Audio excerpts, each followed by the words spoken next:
The 12 months. Once upon a time, there lived a mother who had 2 daughters. One was her own child, the other her stepdaughter. She was very fond of her own daughter, but she would not so much as look at her stepdaughter. The only reason was that Marusa, the stepdaughter, was prettier than her own daughter, Holina. The gentle-hearted Marusa did not know how beautiful she was, and so she could never make out why her mother was so cross with her whenever she looked at her. She had to do all the housework, tidying up the cottage, cooking, washing and sewing, and then she had to take the hay to the cow and look after her. She did all this work alone, while Holena spent the time adorning herself and lacing about. But Marusa liked work, for she was a patient girl, and when her mother scolded and rated her, she bore it like a lamb. It was no good, however, for they grew crueler and crueler every day. Only because Marusa was growing prettier and Holena uglier every day. At last, the mother thought, "Why should I keep a pretty stepdaughter in my house? When the lads come courting here, they will fall in love with Marusa and they won't look at Holena." From that moment, the stepmother and her daughter were constantly scheming how to get rid of poor Marusa. They starved her and they beat her, but she bore it all. And in spite of all, she kept on growing prettier every day. They invented torments that the cruelest of men would never have thought of.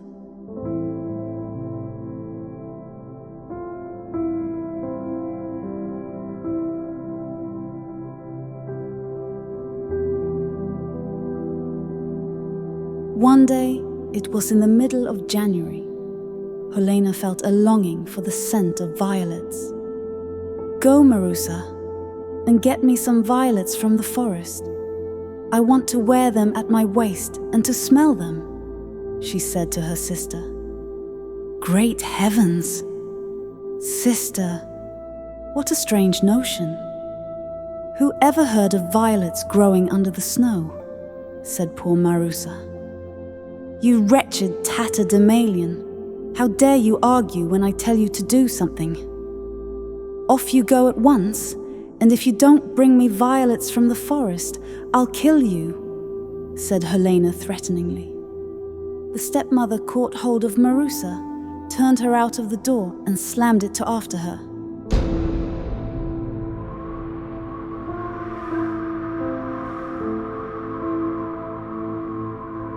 She went into the forest weeping bitterly.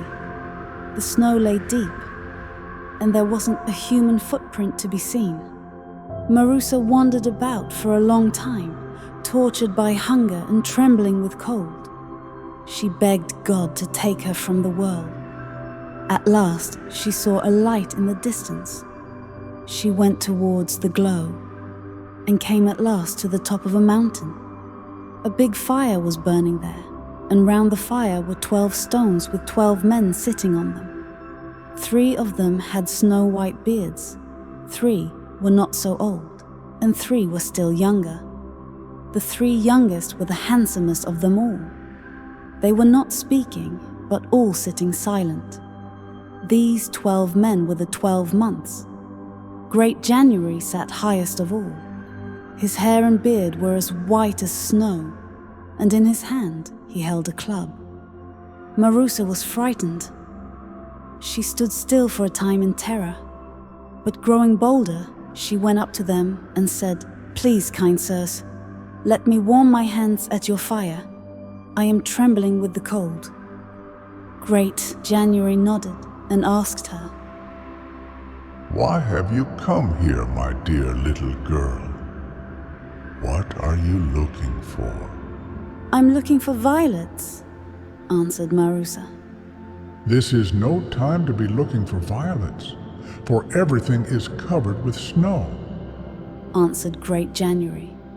"Yes, I know, but my sister Helena and my stepmother said that I must bring them some violets from the forest. If I don't bring them, they'll kill me. Tell me, fathers, Please tell me where I can find them." Great January stood up and went to one of the younger months. It was March, and giving him the club, he said, "Brother, take the high seat." March took the high seat upon the stone and waved the club over the fire. The fire blazed up. The snow began to melt. The trees began to bud, and the ground under the young beech trees was at once covered with grass, and the crimson daisy buds began to peep through the grass. It was springtime. Under the bushes, the violets were blooming among their little leaves, and before Marusa had time to think, so many of them had sprung up that they looked like a blue cloth spread out on the ground. "Pick them quickly, Marusa," commanded March. Marusa picked them joyfully till she had a big bunch. Then she thanked the months with all her heart and scampered merrily home.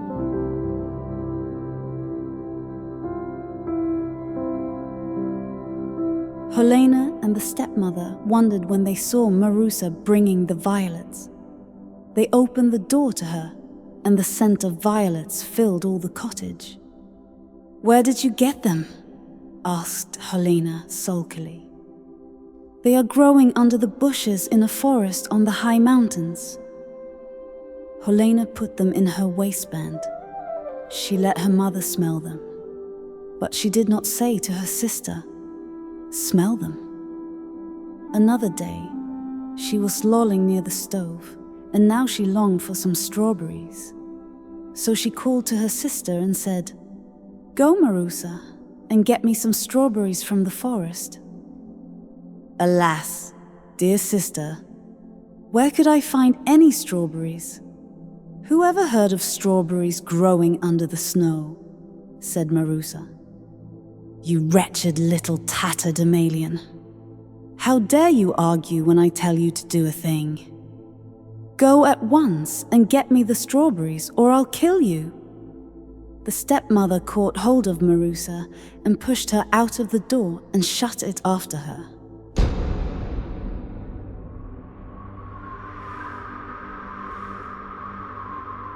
Marusa went to the forest weeping bitterly. The snow was lying deep, and there wasn't a human footprint to be seen anywhere. She wandered about for a long time, tortured by hunger and trembling with cold. At last, she saw the light she had seen the other day. Overjoyed, she went towards it. She came to the great fire with the 12 months sitting round it. "Please, kind sirs, let me warm my hands at the fire. I am trembling with cold."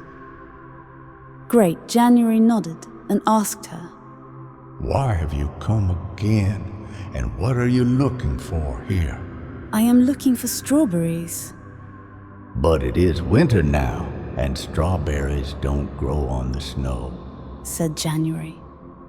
"Yes, I know," said Marusa sadly. "But my sister Helena and my stepmother bade me bring them some strawberries.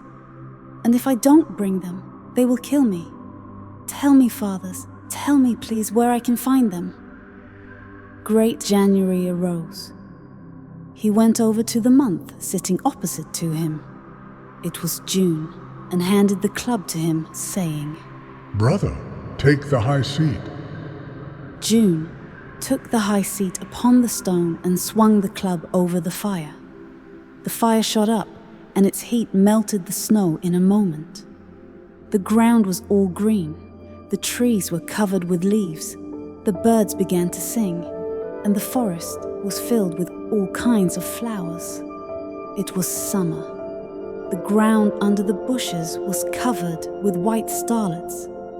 The starry blossoms were turning into strawberries every minute. They ripened at once, and before Marusa had time to think, there were so many of them that it looked as though blood had been sprinkled on the ground. "Pick them quickly, Marusa," commanded June. Marusa picked them joyfully till she had filled her apron full.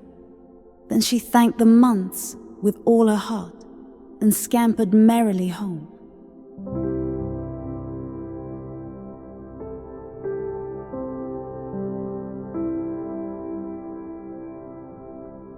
Helena and the stepmother wondered when they saw Marusa bringing the strawberries. Her apron was full of them. They ran to open the door for her, and the scent of the strawberries filled the whole cottage. "Where did you pick them?" asked Helena sulkily. "There are plenty of them growing under the young beech trees in the forest on the high mountains." Helena took the strawberries and went on eating them till she could eat no more. So did the stepmother too, but they didn't say to Marusa, "Here is one for you." When Helena had enjoyed the strawberries, she grew greedy for other dainties, and so, on the third day, she longed for some red apples. "Marusa, go into the forest and get me some red apples," she said to her sister. "Alas, sister dear, how am I to get apples for you in winter?" protested Marusa. "You wretched little tatterdemalion, how dare you argue when I tell you to do a thing?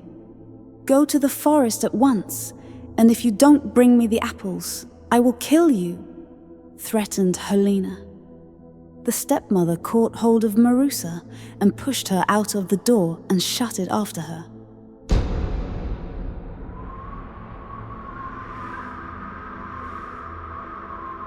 Marusa went to the forest weeping bitterly. The snow was lying deep. There wasn't a human footprint to be seen anywhere. But she didn't wander about this time. She ran straight to the top of the mountain where the big fire was burning. The 12 months were sitting round the fire. Yes, there they certainly were.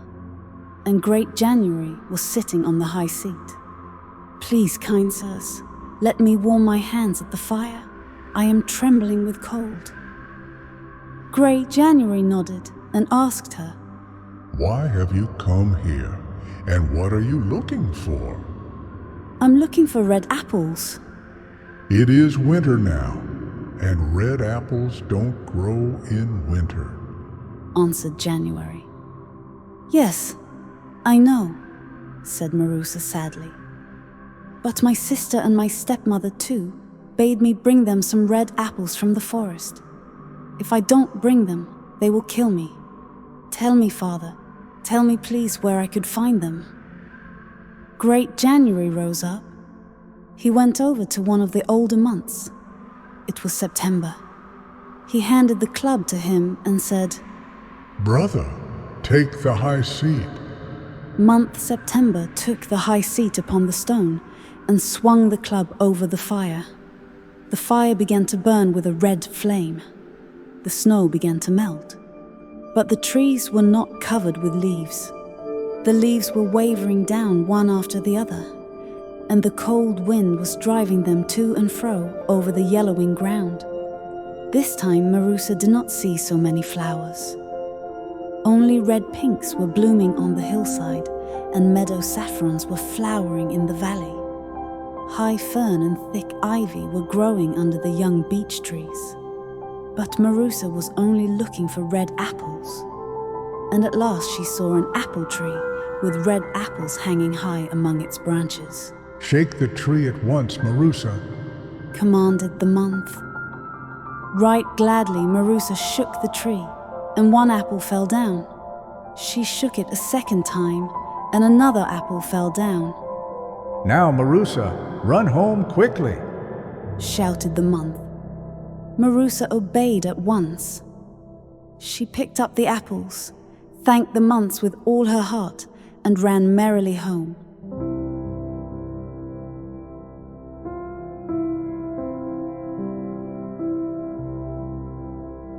Helena and the stepmother wondered when they saw Marusa bringing the apples.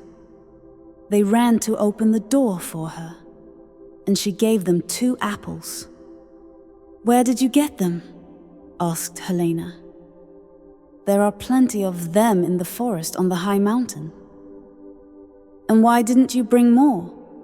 Or did you eat them on the way home?" said Helena harshly. "Sister dear, I didn't eat a single one. But when I had shaken the tree once, one apple fell down. And when I shook it a second time, another apple fell down, and they wouldn't let me shake it again. They shouted to me to go straight home, protested Marusa. Helena began to curse her. May you be struck to death by lightning. And she was going to beat her. Marusa began to cry bitterly, and she prayed to God to take her to himself, or she would be killed by her wicked sister and her stepmother. She ran away into the kitchen. Greedy Helena stopped cursing and began to eat the apple. It tasted so delicious that she told her mother she had never tasted anything so nice in all her life. The stepmother liked it too. When they had finished, they wanted some more. Mother, give me my fur coat. I'll go to the forest myself. That ragged little wretch would eat them all up again on her way home. I'll find the place all right, and I'll shake them all down, however they shout at me. Her mother tried to dissuade her, but it was no good. She took her fur coat, wrapped a cloth round her head, and off she went to the forest. Her mother stood on the threshold, watching to see how Helena would manage to walk in the wintry weather.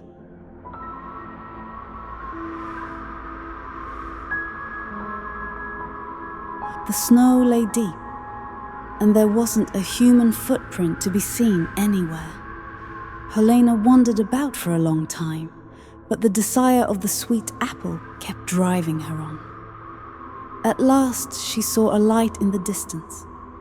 She went towards it and climbed to the top of the mountain where the big fire was burning, and round the fire on 12 stones the 12 months were sitting. She was terrified at first, but she soon recovered. She stepped up to the fire and stretched out her hands to warm them, but she didn't say as much as, "By your leave," to the 12 months. No, she didn't say a single word to them. Why have you come here, and what are you looking for? Asked Great January crossly. Why do you want to know, you old fool? It's no business of yours, replied Helena angrily, and she turned away from the fire and went into the forest. Great January frowned and swung the club over his head. The sky grew dark in a moment. The fire burned low. The snow began to fall as thick as if the feathers had been shaken out of a down quilt, and an icy wind began to blow through the forest. Helena couldn't see one step in front of her. She lost her way altogether, and several times she fell into snowdrifts. Then her limbs grew weak and began slowly to stiffen. The snow kept on falling, and the icy wind blew more icily than ever. Helena began to curse Marusa and the Lord God. Her limbs began to freeze despite her fur coat.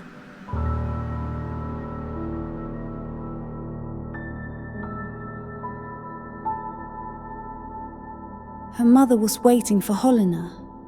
She kept on looking out for her, first at the window, then outside the door, but all in vain. Does she like the apples so much that she can't leave them? Or what is the matter? I must see for myself where she is, decided the stepmother at last. So she put on her fur coat, she wrapped a shawl round her head and went out to look for Helena. The snow was lying deep. There wasn't a human footprint to be seen. The snow fell fast, and the icy wind was blowing through the forest.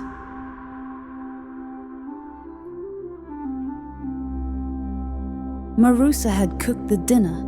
She had seen to the cow, and yet Helena and her mother did not come back. Where are they staying so long? Thought Marusa, as she sat down to work at the distaff. The spindle was full already, and it was quite dark in the room, and yet Helena and the stepmother had not come back. Alas, Lord, what has come to them? Cried Marusa, peering anxiously through the window. The sky was bright and the earth was all glittering, but there wasn't a human soul to be seen.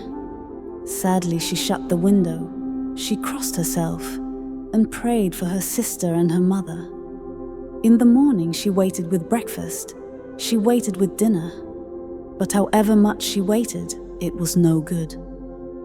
Neither her mother nor her sister ever came back. Both of them were frozen to death in the forest. So good Marusa inherited the cottage, a piece of ploughland and the cow. She married a kind husband, and they both lived happily ever after.